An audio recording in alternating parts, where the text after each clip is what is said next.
In California, the battle is over church services. Pastor John MacArthur is defying Governor Gavin Newsom's new coronavirus restrictions, hosting indoor in-person services at Grace Community Church in Los Angeles County. Pastor says he's apparently been warned he could face fines or even arrest if he carries on, and yet he does. Pastor John MacArthur joins us live to talk about that. Pastor, good to have you with us. Thank you, Shannon. My pleasure.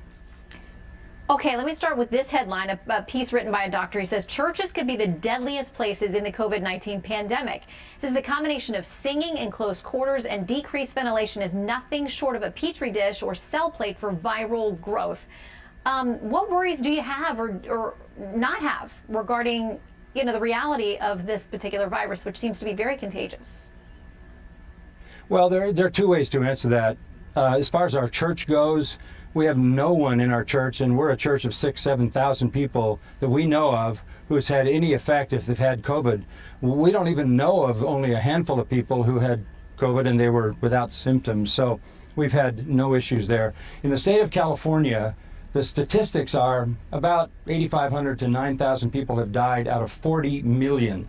That means in California you have a 99.98 chance of getting through this without any final illness. So the lockdown and the draconian things that have been going on to stifle this culture, to stifle it educationally, to stifle the businesses, to lock down people, and then to shut down churches is just not warranted by the reality of the virus. So we feel like we are the most essential reality in the world.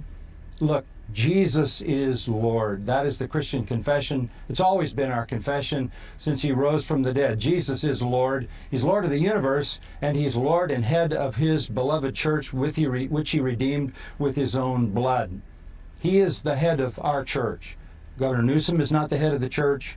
Mayor Garcetti is not the head of the church. We respect them for their temporal officer leadership in our government, that when they move into the life of the church and tell the church what it can do, they're usurping a role that they don't have. The Constitution doesn't give them the power to do that, and they don't certainly have the spiritual power to do that, to usurp the place that only Jesus Christ has over his church. Okay, let me read you something quickly from another pastor there in California. He says, first of all, I want to stand with Pastor MacArthur in affirming the vital importance of corporate worship. But he says it comes down to four things: the importance of worship, love for neighbor, obedience to government, and maintaining a good witness. He says, what concerns me about defying the state order right now is that it seems to prioritize number one, the importance of worship, is at the expense of 2 through 4, loving your neighbor, being a witness, and obedience to the government. What do you think about those concerns? Well, first of all, we are a church that has a reputation for the last 50 years of obeying the government. We are a friend to this society, to every level of this society. We have been given awards and accolades and plaques from the city government, the police department, all in authority, because they recognize what an honorable congregation this church has been. But never before has the government invaded the territory that belongs only to the Lord Jesus Christ and told us we can't meet, we can't worship, we can't sing.